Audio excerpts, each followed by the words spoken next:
Joy Boy sosok misterius yang dipercayai akan membawa revolusi besar di dunia One Piece. Tapi, apa yang sebenarnya terjadi pada orang-orang yang menaruh harapan mereka pada kebangkitan Joy Boy? Apakah nasib mereka benar-benar sejalan dengan mimpi yang mereka percayai? Dalam video ini, kita akan membahas nasib tragis dua karakter kunci, King dari suku Lunarian dan Bartholomew Kuma, mantan Shichibukai dan agen pasukan revolusi. Apakah mereka hanya korban dari kepercayaan buta, atau ada rahasia besar di balik pengorbanan mereka?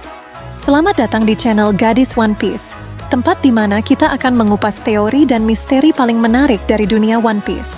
Hari ini, kita akan membahas dua karakter yang terhubung dengan mitos besar. Joy Boy. King dan Kuma adalah contoh karakter yang nasibnya terkait erat dengan kepercayaan mereka terhadap sosok legendaris ini. Namun, apakah harapan mereka membuahkan hasil? Atau justru membawa mereka ke nasib yang tragis? Pertama, kita akan mulai dengan King. King atau Albert berasal dari suku Lunarian yang dulu dianggap dewa oleh dunia kuno. Setelah bertemu dengan Kaido, ia seakan dipaksa dirinya sendiri untuk mempercayai bahwa Kaido mungkin adalah Joy Boy yang diramalkan akan membawa perubahan besar.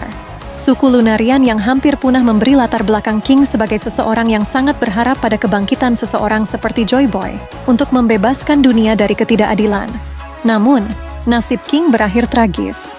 Setelah bertahun-tahun setia kepada Kaido, dia dikalahkan oleh Zoro dalam perang di Onigashima, dan harapannya untuk melihat Kaido sebagai Joy Boy runtuh seketika. Jika kita melihat dari sudut pandang King, ini menunjukkan bagaimana kesetiaan yang buta kepada seseorang bisa berakibat fatal. King mungkin salah mempercayai orang, namun keputusasaannya menunjukkan betapa besarnya peran mitos Joy Boy dalam sejarah dunia One Piece. Sekarang, kita beralih ke Bartholomew Kuma, mantan anggota pasukan revolusi yang menjadi Shichibukai. Kuma adalah karakter yang sangat menarik karena dia terhubung dengan tema kebebasan dan revolusi, dua hal yang juga diasosiasikan dengan Joy Boy.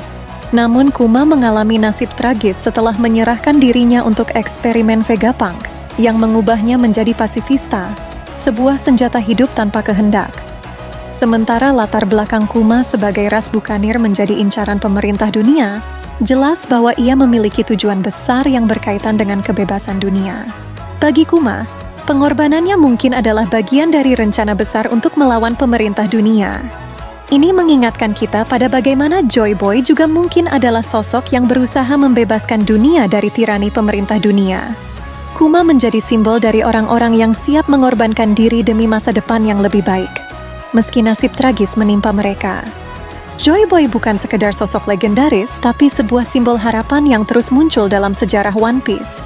Banyak karakter seperti King dan Kuma yang menaruh harapan pada kebangkitan Joy Boy sebagai pembebas. Namun kita tahu bahwa Joy Boy yang sebenarnya mungkin adalah Luffy, yang telah membangkitkan kekuatan buah iblis Hito-Hito no Mi, model Nika. Nasib tragis dari karakter-karakter seperti King dan Kuma menunjukkan bahwa tidak semua harapan mereka terjawab sesuai ekspektasi, tapi mereka tetap memainkan peran penting dalam perubahan besar yang sedang terjadi. Keduanya percaya pada kebangkitan Joy Boy, meskipun dengan cara yang berbeda. Kepercayaan mereka membawa mereka pada jalan hidup yang penuh dengan pengorbanan dan tragedi. Namun, dalam dunia One Piece, kita tahu bahwa tidak ada pengorbanan yang sia-sia. Mungkin peran King dan Kuma akan lebih terlihat jelas di masa depan, terutama ketika rahasia tentang Joy Boy sepenuhnya terungkap. Beberapa teori mengatakan bahwa King dan Kuma mungkin masih memiliki peran besar dalam membuka rahasia pemerintah dunia, atau bahkan membantu Luffy sebagai aliansi besarnya. Bagaimana menurut kalian? Apakah Kuma masih bisa kembali ke jalan revolusi? Apakah King akan memiliki pengaruh meski telah kalah? Tinggalkan pendapat kalian di kolom komentar. Terima kasih sudah menonton sampai akhir. Jangan lupa like video ini jika kalian menikmati pembahasannya. Subscribe untuk konten One Piece lainnya, dan aktifkan lonceng notifikasi supaya kalian tidak ketinggalan teori baru yang akan kita bahas. Sampai jumpa di video berikutnya dan selalu ingat, dunia One Piece penuh misteri, dan kita hanya baru mulai menguaknya.